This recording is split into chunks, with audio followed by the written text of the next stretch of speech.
amigos, bienvenidos. En este video voy a estar haciendo una lectura del libro Piense y hágase rico de Napoleón Hill. Este es un libro muy conocido y muy popular en el mundo del desarrollo personal y del emprendimiento, un clásico para alcanzar la riqueza. Los pensamientos son cosas. La fuerza que señala el éxito es la fuerza de su mente. Cómo obligar a la vida a decir sí en lugar de decir no a sus planes y ambiciones.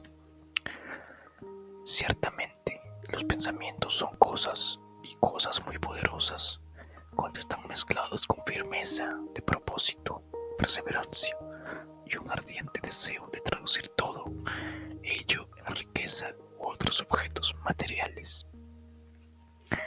Hace algunos años, Edwin C. Burns descubrió cuán cierto es lo que los hombres meditan y hacen.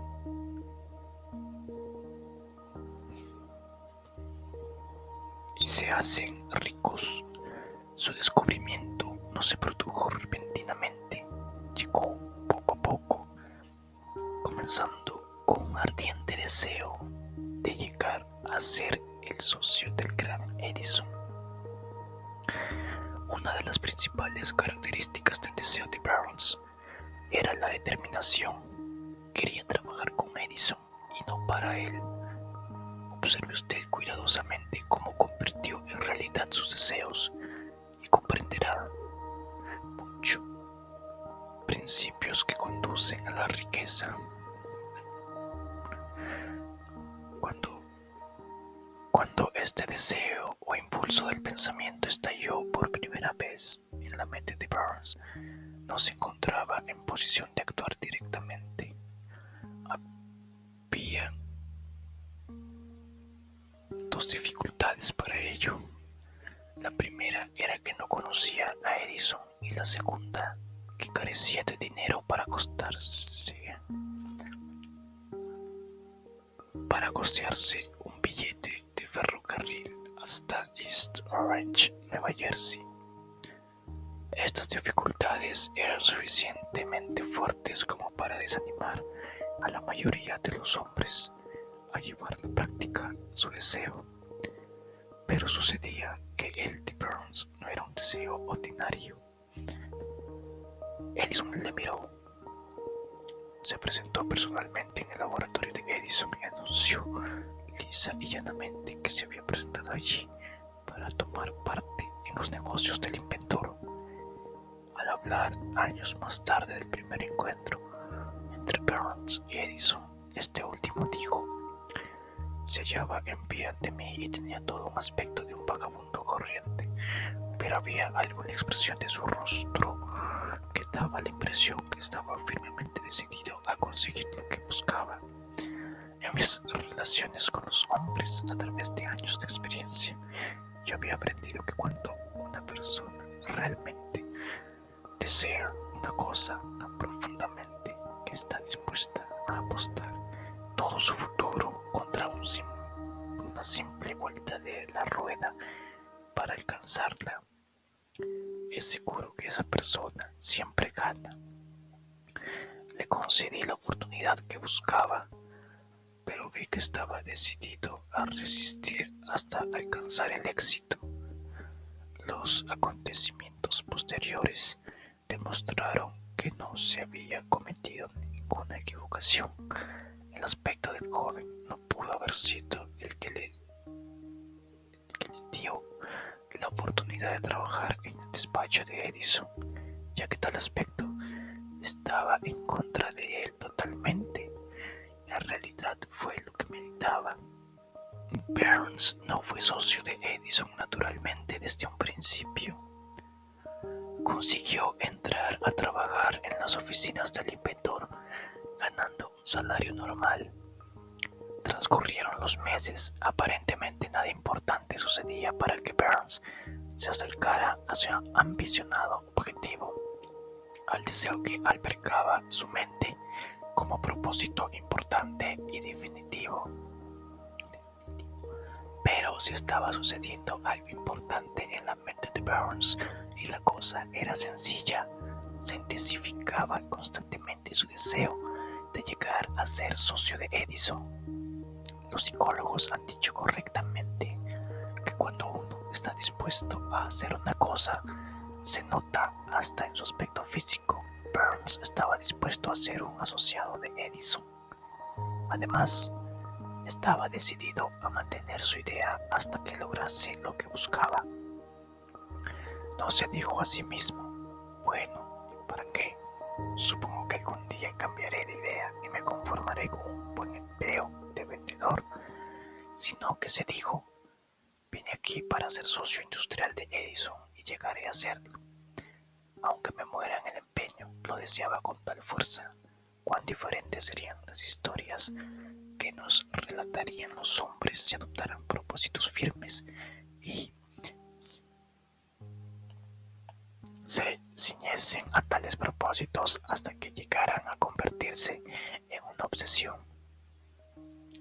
Es posible que el joven Burns no lo supiera entonces, pero su testurada determinación y persistencia en ceñirse así a un solo deseo eran factores que estaban destinados a barrer toda oposición y concederle la oportunidad que estaba buscando.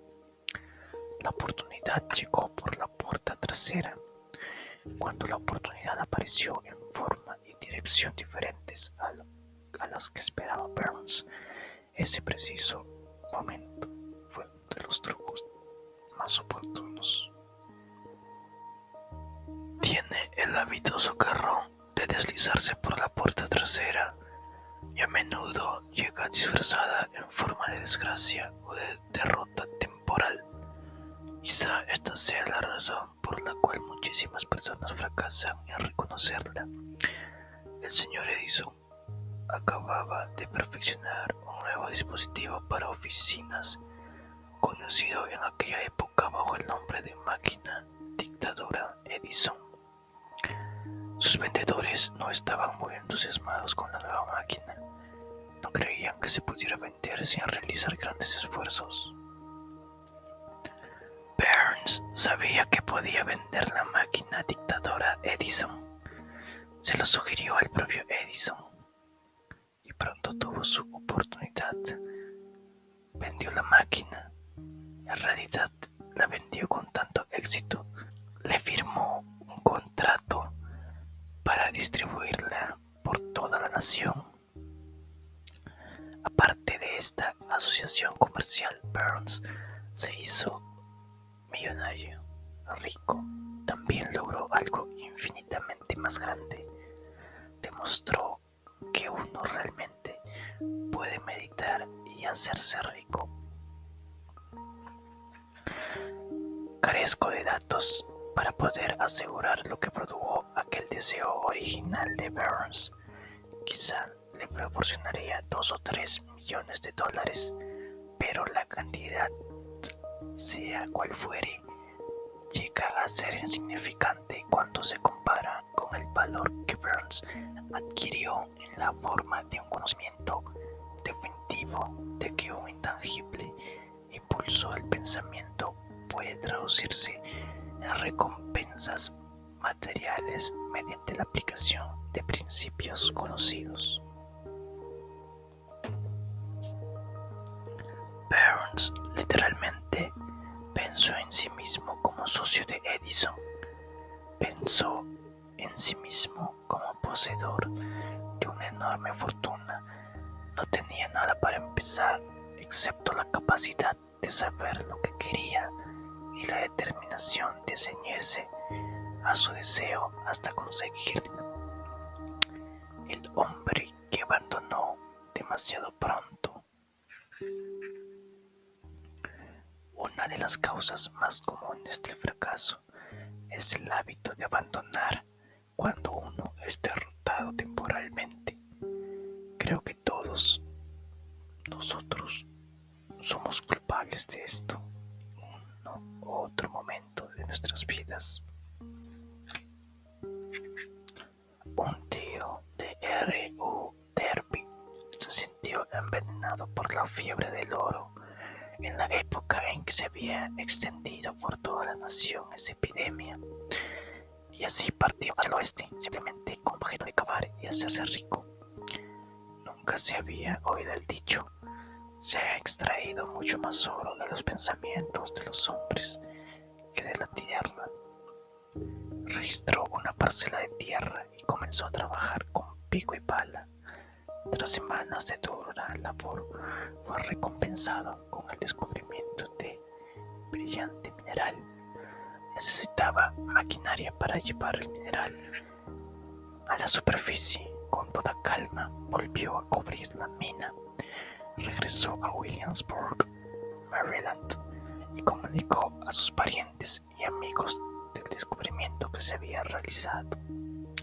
Entre todos reunieron dinero para adquirir la maquinaria que se necesitaba inmediatamente. La enviaron por vía marítima. Derby y su tío volvieron a la ruina para trabajar en ella. La primera vagoneta de mineral se extrajo por fin y se mandó a un fundidor. Inmediatamente quedó demostrado que poseía una de las minas más ricas de Colorado. Los taladros descendieron y las esperanzas de Derby y su tío subieron. Entonces sucedió algo. La veta de oro había desaparecido. Habían llegado al final del arco iris y el oro ya no estaba ahí. Continuaron trabajando desesperadamente, intentando encontrar de nuevo la veta de oro, pero sin el menor éxito. Finalmente decidieron abandonar la empresa. Vendieron la maquinaria a un chatarrero por unos cientos de dólares.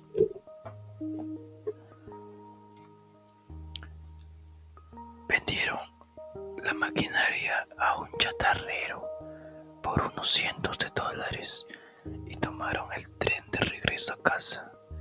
El hombre que acababa de adquirir toda la maquinaria llamó a un ingeniero de minas para que estudiara aquella mina abandonada y realizara unos cálculos.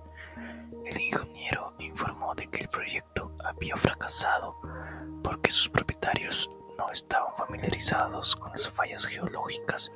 Sus cálculos demostraban que la veta de oro tenía que encontrarse justamente a una distancia de 3 pies de donde los Derbys habían detenido su labor.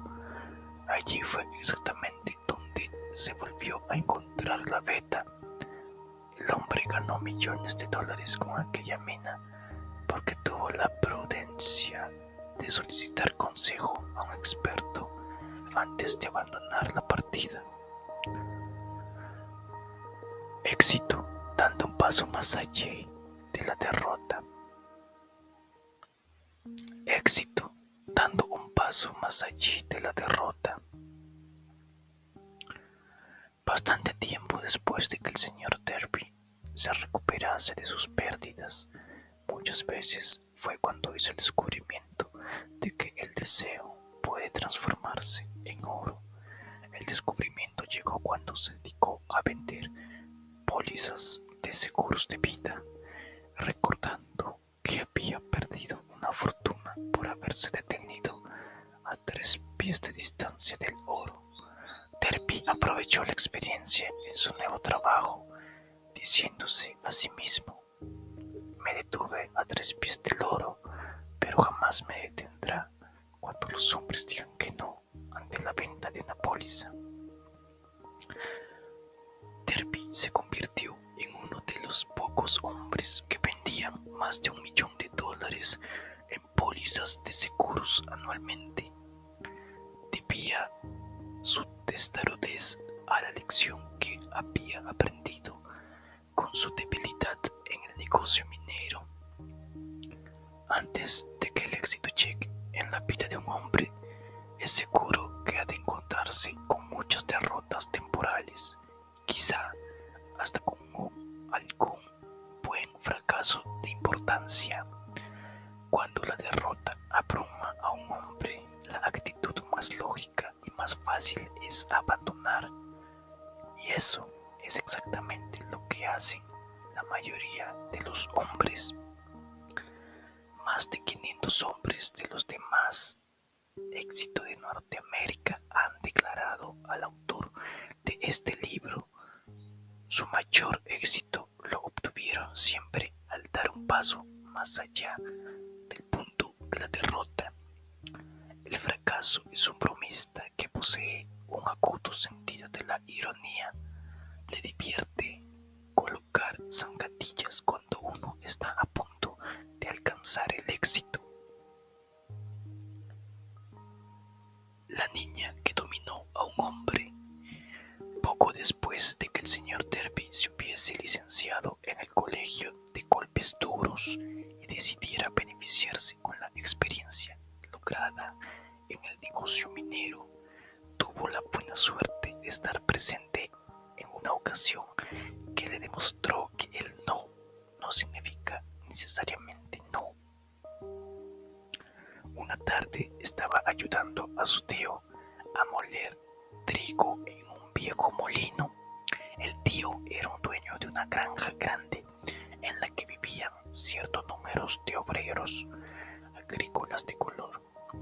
La puerta se abrió suavemente y entró una niña negra, hija de un arrendatario. La pequeña atravesó el umbral de la puerta y luego permaneció inmóvil. El tío alzó la cabeza, vio a la niña y le habló un tanto rudamente. ¿Qué es lo que quieres?, preguntó. Tímidamente la niña respondió: mi mamá dice que me dé usted 50 centavos. Nada de eso, replicó el tío. Ahora vete a casa. Sí, señor, murmuró la pequeña, pero no se movió de su sitio. El tío continuó en su trabajo tan entretenido que no prestó mucha atención a la pequeña, que aún no se había ido. Cuando volvió a alzar la cabeza y lo vio allí, gritó. Y la vio allí, gritó. Te dije que te fueras a casa. Ahora vete o te daré unos azotes. La niña replicó: sí, señor. Pero no hizo el menor movimiento para marcharse. El tío dejó caer al suelo un saco de grano que estaba a punto de verter en la tolva. Asió una tuela de barril y se acercó amenazadoramente a la niña. Derby contuvo la respiración. Estaba seguro de que iba a ser testigo de una brutalidad, porque sabía que su tío tenía un temperamento excesivamente fogoso. Cuando llegó donde se hallaba la pequeña, esta avanzó rápidamente un paso, le miró los ojos y chilló con todas sus fuerzas: mamá ha de tener esos 50 centavos. Se detuvo, miró a la niña durante un minuto y lentamente dejó la tuela en el suelo. Introdujo una mano en el bolsillo y extrajo $medio que entregó a la niña. La pequeña cogió el dinero y lentamente retrocedió hasta la puerta, sin apartar los ojos del hombre que acababa de conquistar, de vencer. Una vez que la niña se fuese, el tío se sentó sobre un cajón y por una ventana miró a la lejanía.